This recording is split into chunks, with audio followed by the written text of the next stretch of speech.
Hey man, say me what's nice with Dre. Jersey say back up in this thing. I'm about to go crazy with videos.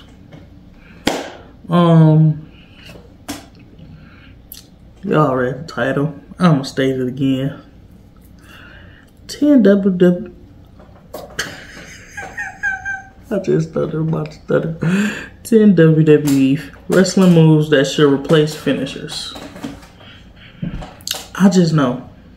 I feel like personally, who finishers should replace? I feel like who's I don't know. Everybody got spears now. Everybody got super kick spears. Nobody got nothing crazy. Like at least with Dolph Ziggler, Newman, whatever his name is on TNA, Zigzag, whatever he's calling now. I used to look forward to that because he just like just yanking a grown man down with your full body weight. Crazy. Oh, I'm still got 619. Bullock. Triple A's pedigree. What Seth Rollins got? Like 18 finishers. What he got? He got pedigree, curb stomp. Even though I feel like the curb stomp should be performed on like the edge of the ring, I feel like just because it'll give it like a curb. And it's slipping my dangerous too. I don't know. But let's start screen recording. Let's see what this dude got to say. I just watched another one of his videos about Chris Benoit, R.I.P. him and his family. But yeah. Deputy probably gonna find me. But I don't really care because I'm a YouTuber. I can say what I want and do what I want that to be. Am I recording? Yeah, I'm recording. Okay, let's start. But there are certain moves that are incredibly impressive to look at, but for whatever reason aren't chosen to be a wrestler's finishing move. Most of the moves on this list have been used as a signature move, but when the move is examined closely, it's hard to work out just why the move has remained as a signature move rather than be cemented as a legitimate finisher. Join us now as WrestleMania looks at 10 incredible WWE moves that should have been finishers. Be sure to subscribe and hit that notification bell for daily wrestling videos and follow us on Facebook for exclusive lists. Also check out our new channel, WrestleMania Shorts. Let's just start. Number 10, Kane's diving clothesline. Kane's moveset remained pretty straightforward during his WWE career, but one move that the former WWE champion delivered always received a thunderous ovation. Whenever Kane ascended up to the turnbuckle and executed a picture-perfect diving clothesline, it always changed the pace of the match. Kane used this particular move throughout his career, and it would have been a smart alternative finisher. Seeing a man of Kane's size and stature fly up the turnbuckle with ease was such a sight to behold, and it's a shame that the move is rarely discussed. Number 9, Elias's diving elbow drop. Whilst Elias has always been able to obtain a solid reaction from the crowd, his finishing move has left a lot to be desired. The drift away is basically just a swinging neck breaker, and it fails to hit the mark when it comes to being a standout finisher in WWE. Elias does have one move in his arsenal that is tremendously executed and has been compared to some of the all-time great variations of the move. His top rope elbow drop is magnificent, as Elias delivers it with grace and impact. This without a doubt should have been Elias' finishing move, as it would have ended up being one of the most celebrated finishes in all of WWE. Number 8, Daniel Bryan's Dragon Suplex. But the Dragon Suplex is one of the most underrated variations of the suplex. The move looks incredibly brutal as the opponent lands on the back of their head, and the audible gasp from the audience is a sign that the move is credible and legitimate. Daniel Bryan perfected the move, and it should have been an alternative finishing move for Bryan during his time in WWE. His other moves such as the S-Lock and the running knee were fine, but adding this devastating move would have been a great choice. The move is still used on WWE television today, with the likes of Chad Gable and even William Regal's son Charlie Dempsey using it in I did not know Charlie Dempsey was Regal's son. Where have I been? As a finisher, as it's a great move that should be given time in the spotlight. Number 7, Cody Rhodes' Cody Cutter. The Crossroads is a great finishing move for Cody Rhodes, but it's his signature move that makes his moveset extra special. Rhodes' Cody Cutter is always delivered with exact precision, and it's Crossroads, he be folding himself like a person like this. And me personally, he need to stop that before he be injured and can't wrestle no more. So, yeah. Always receives a great reaction from the audience. It's a shame that Rhodes uses the move for transitional spots, as it's good enough to be a finishing move. This move could have easily been a secondary finisher for Rhodes, and it would be a great way of elevating his matches because Rhodes could. I like when he uses move because as a signature, because it changes the pace. Also help sell a potential future feud with his former mentor Randy Orton. Orton has used a form of the cutter as his finisher for 20 years, so WWE could potentially tell a cutter versus cutter story, which would make for compelling viewing. Number 6, Seth Rollins' suplex Falcon Arrow combo. And one of the most celebrated wrestlers in WWE is Seth Rollins. Rollins can have a great match with anyone up and down the card, and over the years he's modified his moveset to the point where he has one of, if not the single strongest movesets in Boy, if I see commercial one more time.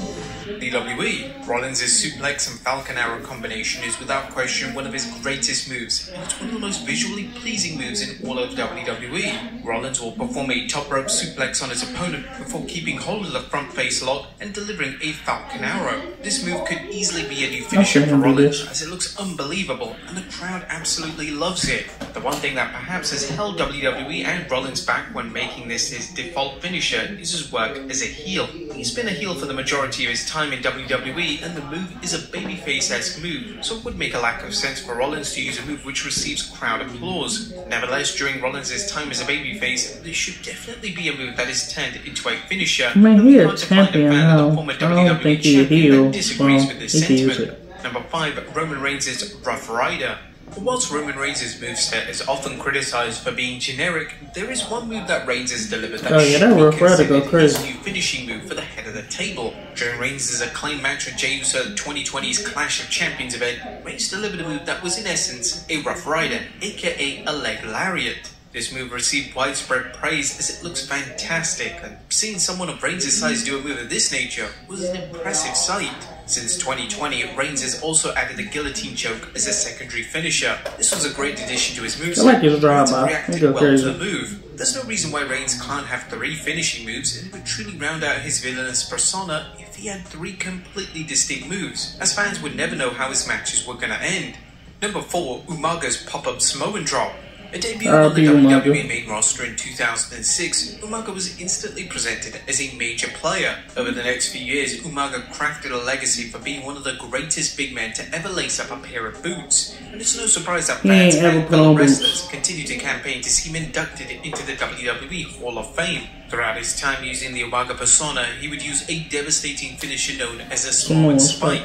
Fans have always been split in relation to whether this was a good finisher, but there is universal agreement that one of Umaga's signature moves should have been an additional finisher for the former IC champion. Umaga's most notable signature move saw Umaga pop his opponent into the air before bringing him down, crashing them into the mat with a sinister-looking Samoan drop.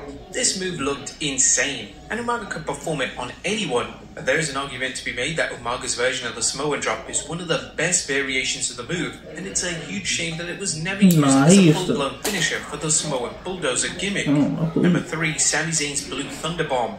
The Blue Thunder Bomb is arguably Sami Zayn's most popular move. Zayn isn't exactly a super heavyweight, so to see him master a spin-out powerbomb on any opponent is an absolute joy. It's been a common consensus amongst fans that the Blue Thunder Bomb should be Zayn's finisher, but it looks like Zayn is happy with his finisher being the Helluva Kick. Interestingly, in 2018, Zayn decided to experiment and switched his moveset around, as during a match with AJ Styles on SmackDown, Zayn would use the Helluva Kick followed by the Blue Thunder Bomb to get the win. Sadly, this was one of the few times in which Zayn has used this combination. If you should have come this more, Zayn begins to use the beloved and I can't wait for him to come back as his default finisher. Number 2, John Cena's Springboard Stunner. In 2015, John Cena decided to introduce a brand new move into his arsenal, the Springboard Stunner. Cena was often criticized for having a limited moveset, so seeing Cena be able to do something that was fairly unique was well received. I remember this year, because in between, I think it was like WrestleMania and something. What was it? I think WrestleMania Elimination Chamber or Royal Rumble WrestleMania. One of them Monday nights, he came and he was like he just didn't look like John Cena. He had all the different moves. And then I think the lady asked him like, "So Cena, What inspired your moves tonight? He was like, oh, I saw the fans on like Twitter going crazy saying that my moveset was the same, so I changed it up. And then everybody was like, bro, don't be stealing my moves. He talking about, if I fight you, I can steal your moves. But yeah. Although Cena's version of the move wasn't the smoothest thing in the world, it stood out, and it made fans appreciate Cena for trying something new. It was disappointing that the move wasn't used as a finisher, as the AA and the STF had grown stale as finishers. The springboard stunner would have been a smart evolution of Cena's in-ring style. And number 1, Baron Corbin's Deep Six. Since his run in NXT, one thing that has been impressive about Baron Corbin is the sheer amount of spectacular looking moves he's able to deliver. His finish at the end of Days is heavily protected and was only kicked out for the first time back at WrestleMania 38. Whilst the end of Days is a great move, Corbin's signature move known as the Deep Six is considerably better. Corbin performs a spinning back suplex with speed and it looks insanely credible as a move. What makes the move even more impressive is that it's notoriously safe and Corbin modifies the move based on who he's wrestling. This was seen during Edge's return at the 2020 Royal Rumble. He performed a Deep Six to the Rated R Superstar as one of Edge's first bumps in the match, and Corbin handled Edge with extra care and precision. Well, there you have it, folks. 10 incredible WWE moves that should have been finishers. Be sure to leave your comments down below, and I'll see you in You ain't seeing me next time. I deeply agree. I agree with that though. Like, you know,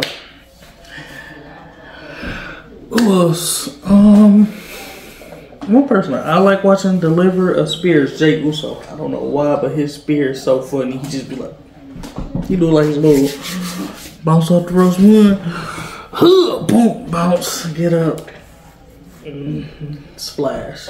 I want to see him do more splashes. I feel like he just do them every once in a while now. But if he just leave a super kick at the crib, splash, and do some more heavy, like heavyweight moves, I feel like that'd be funny.